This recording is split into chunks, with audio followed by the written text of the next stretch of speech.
할렐루야. 오늘 함께 하신 여러분들을 주님의 이름으로 축복합니다. 흔히 우리는 세월이 참 빠르게 지나간다라는 이야기를 자주 듣습니다. 물론 예전에도 이런 이야기를 많이 들어왔었고요. 저도 많이 했었는데요. 특히 요즘 이제 나이가 좀 한 살 한 살 더 들어가면서 이 말의 의미가 확 와닿는 것을 느낍니다. 일단은 뭐 하루하루가 빨리 가는 건 말할 것도 없고요. 돌이켜보면은 한 주가 훅 지나가고 있어요.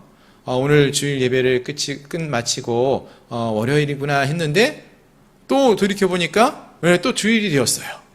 그래서 또 이렇게 우리 성도님들과 함께 예배하고 또 한 주가 지나고 그런가 하면은요 또 이 한 주가 지나는 건 너무나 빠른데 그러다 보니까 또 한 달이 금세 지나가고 또 월삭 새벽 기도회를 또 드릴 때가 오고 또 올해도요 사실은 얼마 전까지만 해도 광고 시간에 이렇게 제가 광고를 했던 것 같습니다. 새해에는 우리 양문교회 성도님들이 더 새로워졌으면 좋겠습니다 하고 새해 이렇게 말씀을 드렸는데 이제는 새해라고 말씀드리기에는 좀 시간이 많이 지났어요. 2024년도 새해였는데 벌써 절반이 다 지나가고 있어요. 6월달이에요. 6월 중순입니다. 참 이 말씀을 이렇게 드리다 보니까 한 해 한 해도 정말 빠르게 지나는구나 하는 생각을 하게 됩니다. 어떠신가요? 여러분들은 그렇게 생각하시나요? 한 해 한 해가 더 빠르게 지나가시나요?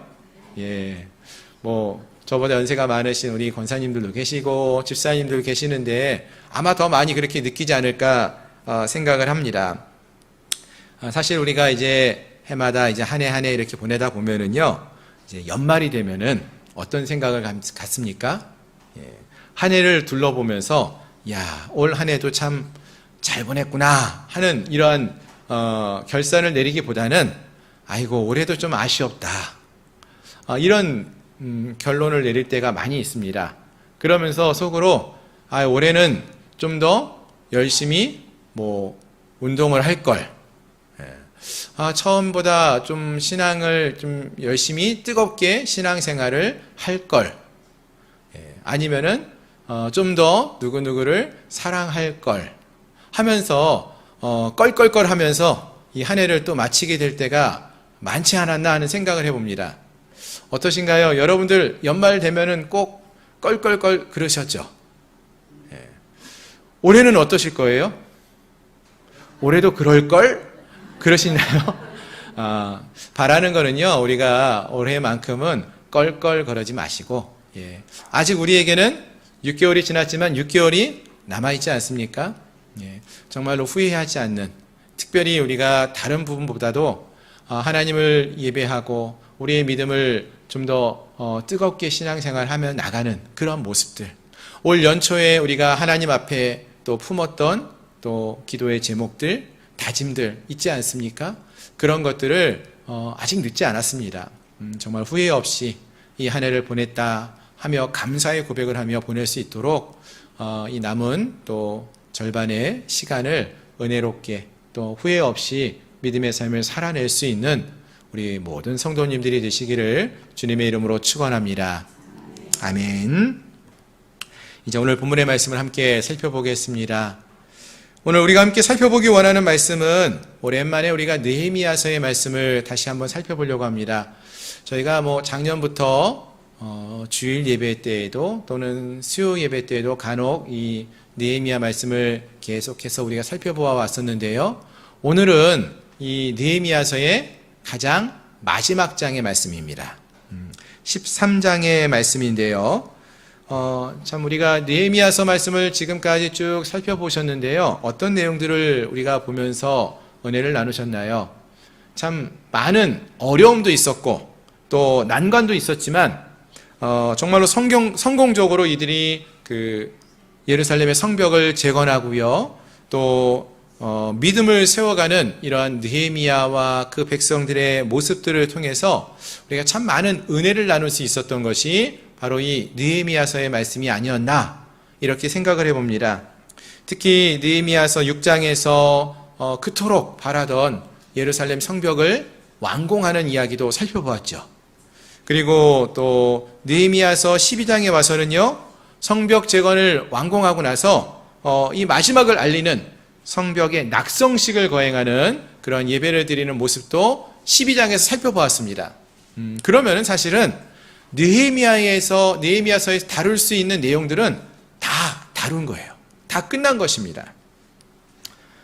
그러니까 느헤미야서는요, 1장부터 12장까지의 말씀을 읽어만 보아도요, 완벽합니다.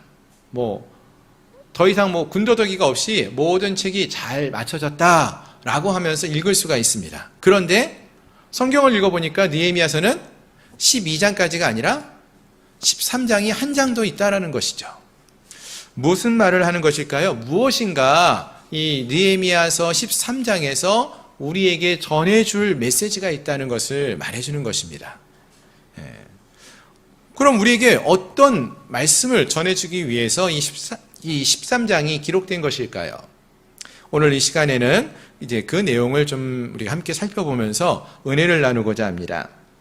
자, 먼저 오늘 본문의 배경이 되는 시기가 언제인가를 좀 살펴보려고 하는데요. 오늘 본문의 말씀 6절을 보시면은요, 이 느헤미야서 13장이 언제를 배경으로 하고 있는지를 우리에게 말해줍니다. 13장 6절을 보시면은요, 그때에는 내가 예루살렘에 있지 아니하였느니라 이렇게 말을 합니다. 즉 느헤미야가 요 13장을 기록할 처음에 그때에는 예루살렘에 있지 않고 바벨론 왕 아닥사스다 왕 32년에 내가 왕에게 나아갔다가 며칠 후에 왕에게 말미를 청하고 예루살렘에 이르렀다라고 말합니다. 자, 무슨 말이냐 하면은 일단 이 13장은요, 이 아닥사스다 왕 32년을 배경으로 하고 있다는 거예요. 그러면은 느헤미야서 1장부터 12장까지는 언제를 배경으로 하고 있었습니까? 우리 이미 살펴보셨지만 느헤미야서 1장 1절을 보시면은요, 아닥사스다 왕 제20년째 20년째 기슬루어를 배경으로 하고 있었고요. 2장에서도 아닥사스다 왕 제20년 니산월에 왕에게 허락을 받고 이제 느헤미야가 수상궁에서 예루살렘으로 오는 그러한 이야기가 기록되어져 있습니다. 그리고 우리가 너무나 잘 알고 있는 수문학 광장에서의 부흥의 그 모습은요, 바로 같은 해 이 아닥사스다 왕 20년째에 티슈리월이라고 하는 제7월에 해당되는 달에 있었던 이야기입니다. 결국 느헤미야서 1장부터 12장까지 내용은 아닥사스다 왕 20년째에 있었던 이야기들을 쭉 기록하고 있어요. 그리고 나서 13장은 몇 년이 지난 거죠? 32년째라고 했죠? 그럼 32년에서 20년을 빼면은 12년이 지난 거예요. 그러니까 느헤미야서 12장에서 이제 20년째 이야기가 어느 정도 마무리가 되어졌고요. 그리고 나서 13장은요, 12년이라는 세월이 쭉 흘러간 뒤에, 그 뒤에 이 이스라엘 백성들이 어떻게 되었는지, 예루살렘 성이 어떻게 되었는지에 관한 이야기를 덧붙여주고 있는 것이죠. 자, 그럼 여러분, 이 13장 느헤미야서에서 예루살렘 성벽이 재건되고 나서 놀라운 부흥의 역사를 경험한 뒤 12년이 흐른 뒤에 어떤 일들이 벌어졌다라고 오늘 본문은 말해주고 있습니까? 어떤 변화가 있었을까요? 예루살렘 성벽이 이제는 재건되어졌습니다. 그리고 이런 위대한 역사가 끝난 다음에 이스라엘 백성들은 역사상 유례가 없는 부흥의 역사도 맛보았어요. 그리고 나서 도덕적인 회복도 이루어졌고요. 정치적으로 안정을 누리는 그러한 시간들이 이들에게 주어졌습니다. 느헤미야는 이런 모든 과정들을 다 확인한 이후에 잠시 유다의 총독직을 내려놓게 되고요. 유대 땅을 떠나서 지금은 바벨론 땅에 수상궁에 원래 이 느헤미야가 아닥사스다 왕의 술 맡은 관원장이었잖아요. 그래서 그곳으로 돌아갔습니다. 그런데 이때에 예루살렘에서 어떤 소식이 느헤미야에게 들려오기 시작하는 것입니다. 이번에는 어떤 소식이 들려왔느냐?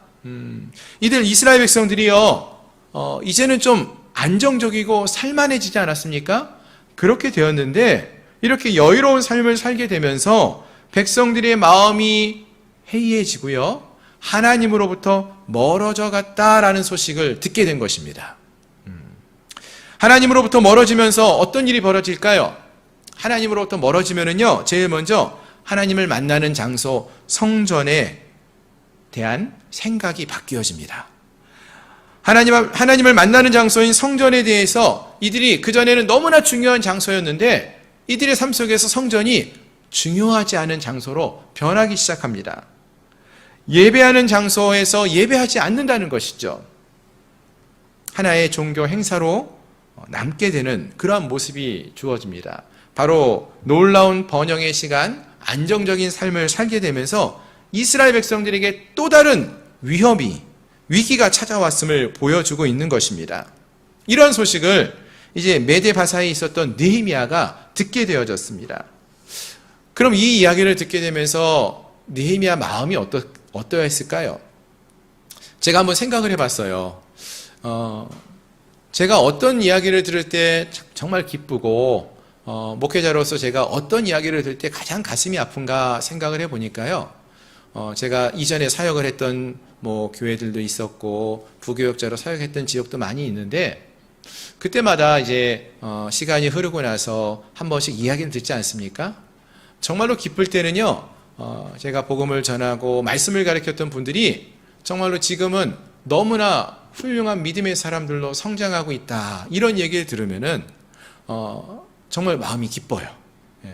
떨어져 있지만 그런 소식을 들을 때 너무나 가슴이 깊어요. 마치 사도 바울이 데살로니카에 가서 복음을 전하고 3주 만에 그곳을 떠나왔는데 나중에 고린도에 가가지고 소식을 듣잖아요.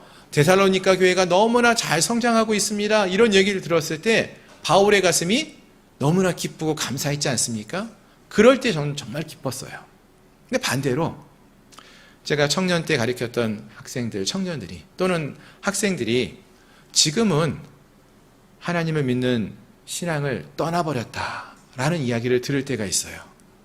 그 이야기를 들으면은요, 참 마음이 아파요. 마음이 무겁습니다. 지금 느헤미야는 마음이 어땠을까요? 지금 느헤미야가 듣게 된 이야기는요, 그 이야기를 들었을 때 느헤미야를 한번 생각해 보면은 참 마음이 아팠겠다라는 생각이 들어요. 8절 보시면은 내가 심히 근심하여 라고 말을 하고 있죠. 이 근심된 마음, 무거운 마음, 아픈 마음이 이 느헤미야의 마음이었을 것 같습니다. 어쨌든 이러한 이야기를 듣고 느헤미야가 다시 예루살렘으로 돌아옵니다. 전에도 말씀을 드렸지만 이 수상궁 바벨론 땅의 바사와 메대 지역에서 예루살렘까지 오려고 그러면은요, 요즘같이 금방 여행을 하고 올 수 있는 게 아니죠. 한 번 올 때마다 최소한 4개월씩 여행을 해야 돼요. 그러니까 오가는 시간만 해도 1년 가까이 걸립니다.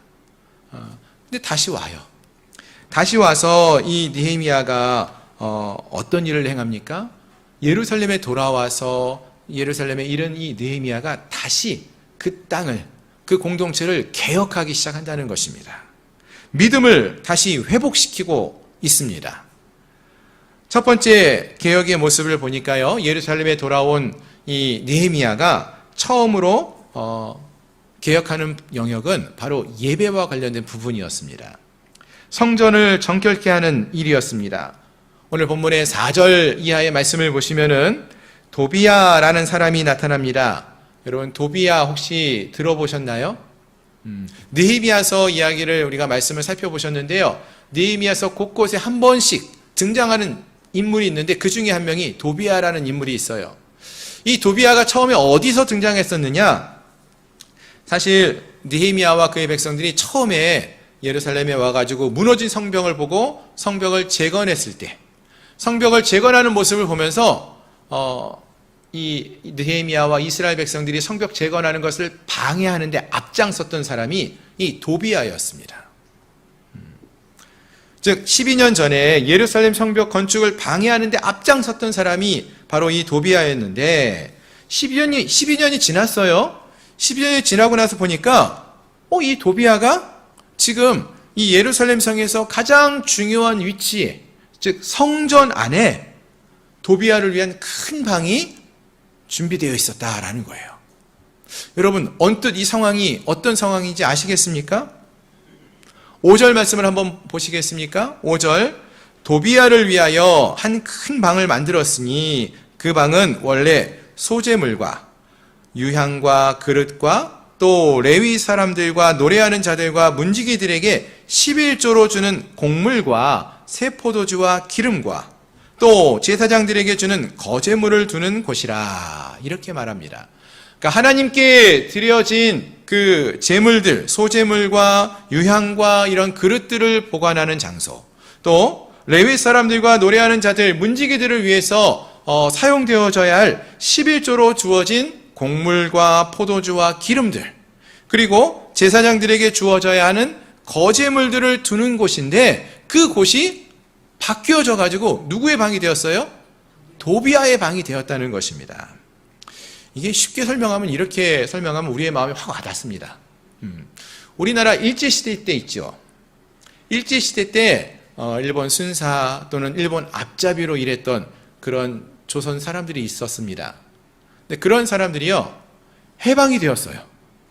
해방이 되면 그 다음부터는 어떻게 되기를 우리가 기대합니까?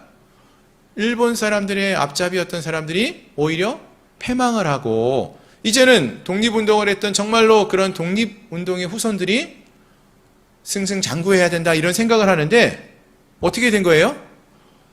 일본 순사들의 일본 앞제비들이, 그 후손들이 정부 요직을 차지하고 있는 거예요. 우리 그런 이야기 들으면서 너무나 가슴이 아프지 않습니까? 딱 그런 상황이에요. 하나님의 말씀대로 성벽을 재건하려고 했던 그 일을 방해했던 이 도비아인데, 이 도비아가 이제는 어떻게 됐어요? 그 성전에 가장 중요한 자리를 차지하고 있고요, 하나님께 드려지는 예물들이 있어야 할 그 자리를 다 없애고 그 자리를, 그 방을 차지하고 있다는 것입니다. 특히 도비아가 사용하는 방이 원래는 어떤 곳이었습니까? 하나님께 드려지는 소재물이 있어야 할 곳이에요. 레위 사람들과 노래하는 자들, 문지기들에게 주어져야 할 11조로 드려진 그 제물들, 곡식들, 그것이 있어야 하는 자리인데, 또 제사장들에게 주어지는 거제물이 있어야 하는 그 자리인데, 지금은 그 장소가 없어졌어요. 왜 없어졌을까요? 이 말은요, 이스라엘 백성들이 하나님께 제사하고 있지 않음을 말해주는 거예요. 제사하고 있지 않기 때문에, 예배하고 있지 않기 때문에 그 방이 사라지고 오히려 도비아라는 이런 인물이 그 방을 차지하게 된 것입니다. 그렇습니다. 더 이상 이 백성들이 하나님을 예배하지 않고 제사하지 않기 때문에, 제물을 드리고 있지 않기 때문이다, 하나님을 예배하지 않고 있기 때문임을 말해주는 것입니다. 여러분, 그렇습니다. 신앙의 바로미터라고 하는 게 있어요. 리트머스 종이라고 할 수 있는 게 있어요. 무엇인지 아십니까? 리트머스 종이가 뭔지 아셔요? 이런 액체가 있으면은요, 이게 산성인지 알칼리성인지 이 종이 하나를 딱 집어넣어 보면은요, 종이 색깔을 보면서 알 수 있어요. 그와 같이 우리의 신앙이 지금 바르게 성장하는지 그렇지 않은지 확인할 수 있는 리트머스 종이 같은 그런 것이 있는데, 그게 무엇이냐? 예배라는 거예요.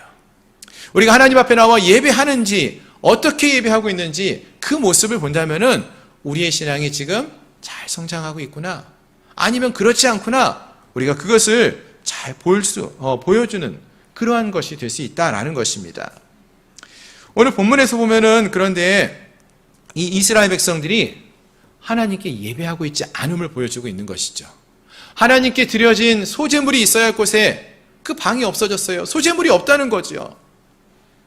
11조가 없고, 또 하나님께 드리는 제사장들이 나누어 쓸 수 있는 거제물이 없다라는 거예요. 하나님을 향한 예배가 없음을, 제사가 없음을 말해주는 거 아니겠습니까? 이들의 신앙에 문제가 생겼음을 말해주는 것입니다.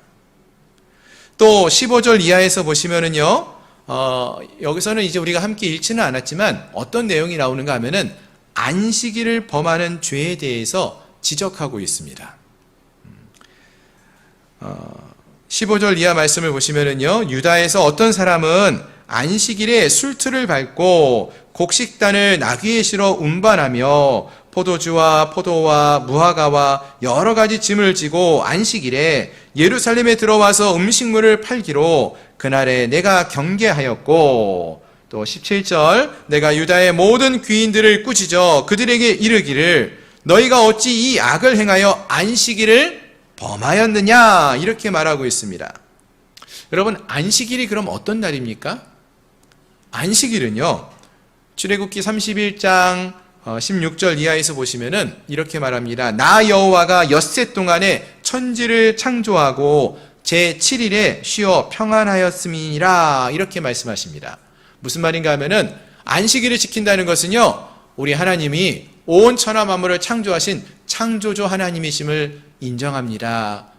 우리 하나님은 그러한 하나님이심을 내가 고백합니다 라는 믿음으로 고백하는 그러한 것을 말하고요. 또 우리를 구원하신 하나님으로 인정하는 삶을 사는 것임을 말해주는 것입니다.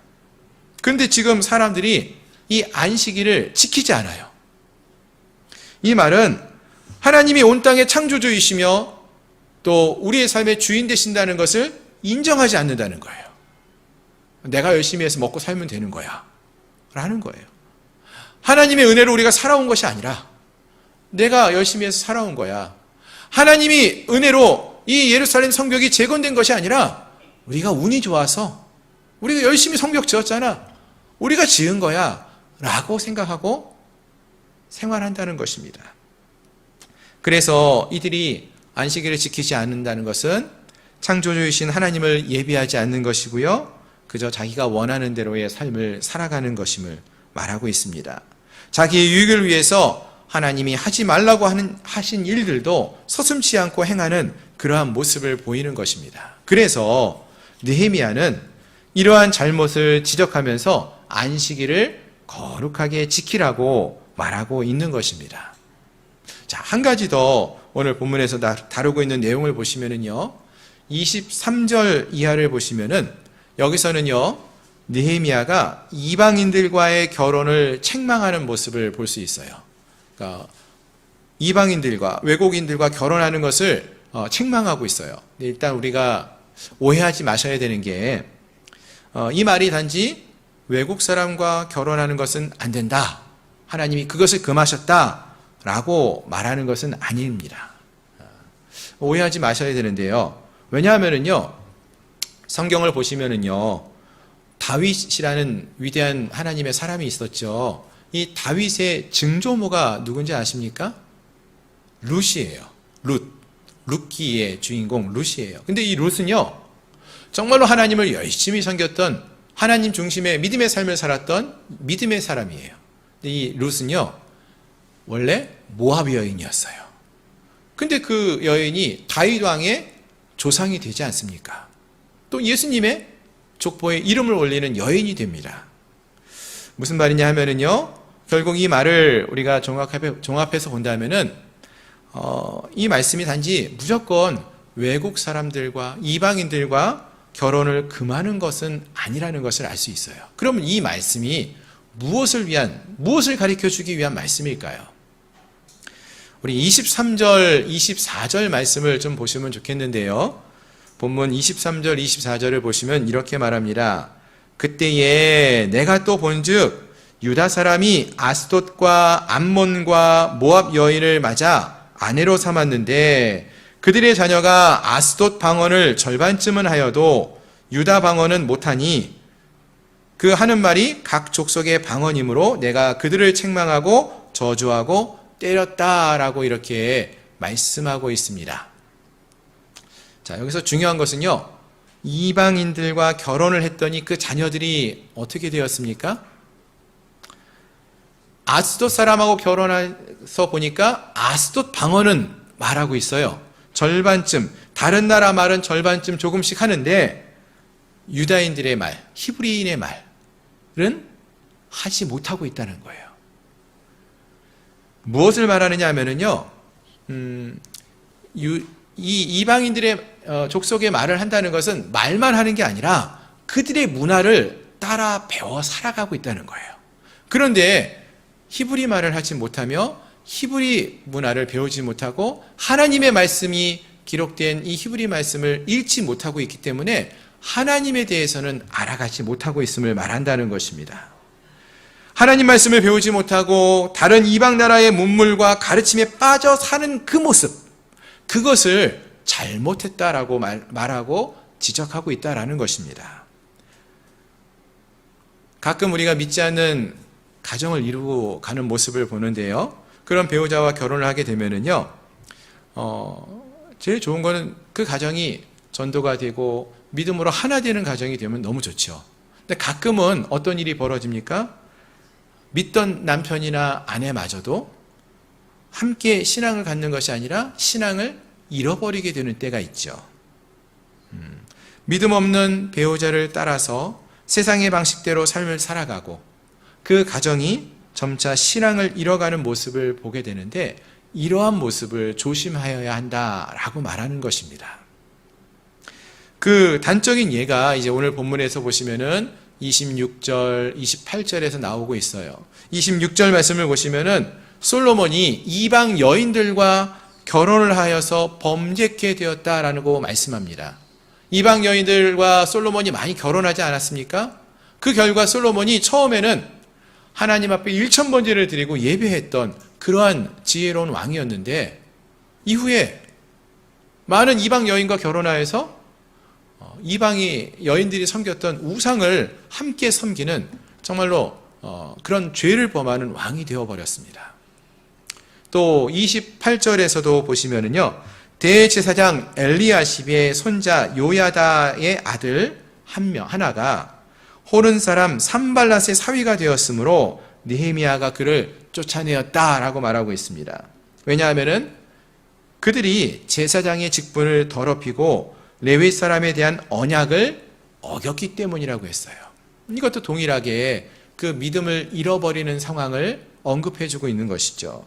그래서 이를 위하여서 믿음을 지키기 위해서는 이방인들과의 결혼을 하지 않는 것이 좋다라고 말하고 있는 것입니다.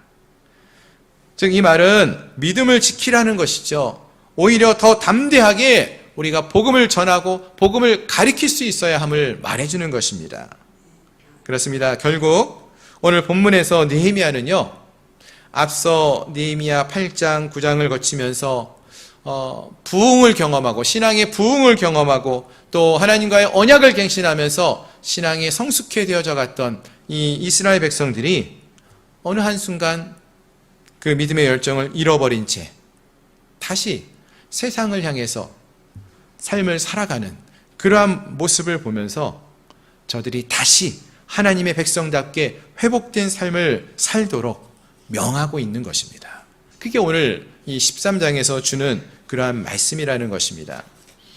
특히 우리가 주목할 것은요, 느헤미야는요, 이러한 모든 잘못들에 대해서 지적을 하고요, 깨닫게 하고요, 거기서 멈추는 것이 아니라 깨달았으면은 이제 거기서 돌이켜야 한다라고 가르쳐주고 있어요. 그래서 오늘 말씀에서도 보시면은 성전 안에 하나님을 예배하는 예배하며 드렸던 제물들이 있어야 할 장소가 없어졌을 때, 그 성전 안에 있는 이 도비아의 방 때문에 하나님께 드리는 제사가 사라지고 레위인들과 제사장들에게 주어져야 할 11조나 거제물들이 없어짐에 대해서 그 잘못들이 지적할 뿐만 아니라 9절 말씀을 보시면은요, 그 방을, 성전 안을 정결케 했다라고 했어요. 즉 회복시켰다는 거죠. 다시금 제사를 드리고 예배 드릴 수 있게 하였다는 것을 말합니다. 또 11절에서도요, 떠나간 레위인들이 있어요. 왜요? 예배 드리지 않으니까, 하나님께 제사를 드리지 않으니까 레위인들이 먹고 살 수 있는 길이 없는 거예요. 그 제물을 받아서 먹고 사는 게 레위인들의 몫인데 그것이 없어지니까 레위인들이 다 떠나갔습니다. 그랬더니 느헤미야는 그들을 다시 제자리로 이끌어와서 그 자리에서 섬길 수 있도록 했다라고 했어요. 그들의 역할과 사명을 다시 회복시켜 주시고 감당케 했음을 말해주는 것입니다. 19절에서도요, 안식일을 범하는 문제를 지적하고 거기서 멈춘 것이 아니라 성문을 자기 사람들을 보내서 지키게 하여서 사람들이 안식일을 범하지 않도록 안식일을 지킬 수밖에 없도록 거룩하게 회복하는 그 모습을 보여줍니다. 또 30절 이하에서도 이방인들을 내어 쫓았다고 했죠. 그렇게 함으로써 이방인들이 떠나가게 함으로써 이방인과의 결혼하는 문제에 있어서도 그들을 깨끗하게 하는 그러한 모습을 보여주고 있는 것입니다. 그렇습니다. 우리가 하나님의 말씀대로 살지 못하고 잘못을 행할 때가 있습니다. 우리가 잘못을 행하는구나. 이것을 깨닫게 된다면요, 여러분, 깨닫고 내가 잘못하는구나 하고 그 자리에서 멈춰서거나 또는 그 잘못된 길을 계속해서 가는 것이 아니라 깨닫게 되었다면은 돌이킬 수 있어야 하는 거예요. 원래 우리가 하나님과의 관계를 맺었던 그 뜨거운 열정의 자리로 회복시켜 그 자리로 돌이킬 수 있어야 한다라는 것입니다. 오늘 함께한 우리 모두가 하나님 안에서 이렇게 회복되어지는 놀라운 은혜가 있기를 소망합니다. 본문에서 보시면은 이 느헤미야서 13장은요, 느헤미야서 1장과 12장까지에 있었던 사건이 있은 이후 12년이 지난 때를 배경으로 한다고 말씀을 드렸어요. 누구보다 뜨거운 신앙의 열정을 갖고 살았던 이 이스라엘 백성들이 12년이 지나고 나서 그들의 믿음이 식어지고 하나님의 백성들로 하나님을 생각하고 하나님을 그 마음에 두어야 하는 저들이 하나님이 아닌 세상의 것들로 자꾸 그들의 마음을 채우고 하나님께 드려야 할 그러한 11조와 제물을 드리지 않고 창조주 하나님만을 기억하며 예배해야 할 안식일을 지키지 않고 이방인들과 결혼함으로써 하나님에 대한 신앙을 잃어버리고 점점 더 세상의 문물에 빠져 삶을 살게 되었음을 살펴보았습니다. 그래서 느헤미야는 이같이 믿음을 잃어버린 자들에게 다시 한번 하나님의 백성답게 살 것을 명하고 그들을 하나님의 백성으로서의 삶을 살아가도록 이끌어가고 있다라는 것입니다. 어떻게 그 일을 행하였습니까? 먼저 하나님을 우리의 창조주와 우리의 주인 되심을 인정하는 그러한 모습이 필요합니다.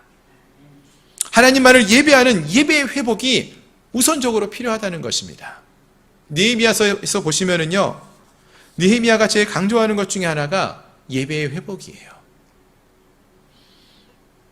처음 성전을 정결케 하고 성벽을 재건할 때에도요, 양문을, 성벽 중에서 여러 개 문들이 있는데 양의 문을 재건하는 것을 제일 먼저 행했습니다.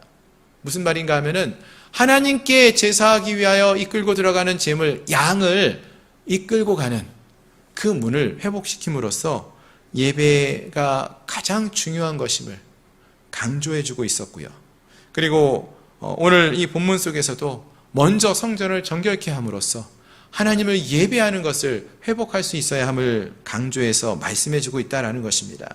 그렇습니다. 예배는 하나님과 만나는 시간이고 예배를 통해서 우리가 하나님께 나아갈 수 있게 되는 것이고요. 우리의 신앙이 무너지는 것은 이 예배가 무너질 때에 우리의 신앙이 무너지는 것을 보게 됩니다.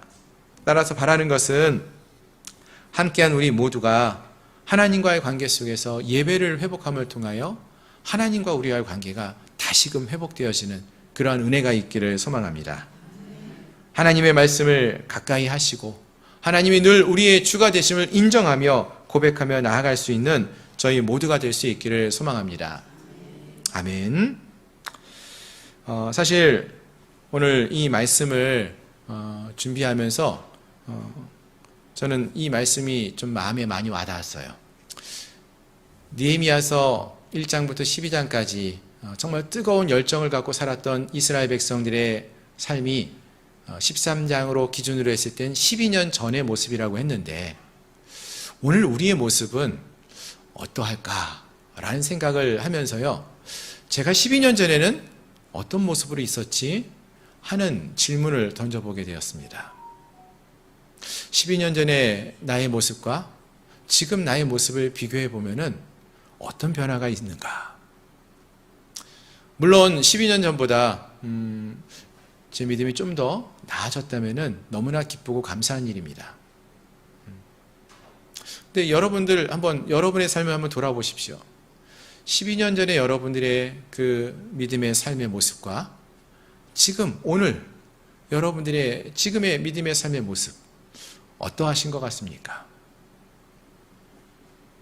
삶은 좀 편해졌을지 모르겠지만 우리의 신앙이 혹시나 오늘 본문에 나오는 이 이스라엘 백성들처럼 신앙의 열심이 식어져 버리고 하나님이 아닌 세상의 것에 우리의 마음을 빼앗긴 채 삶을 살아가고 있지는 않습니까?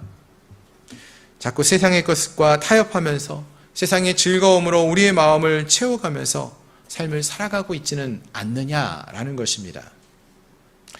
여러분, 흐르는 강물을 보면은요, 물고기들이 살고 있죠. 근데 그 물고기가 건강하게 자라고 성장할 때는요, 어떻게 헤엄을 치는지 아십니까? 흐르는 물을 거슬러 올라가요. 물결을 거스르면서 헤엄을 칩니다.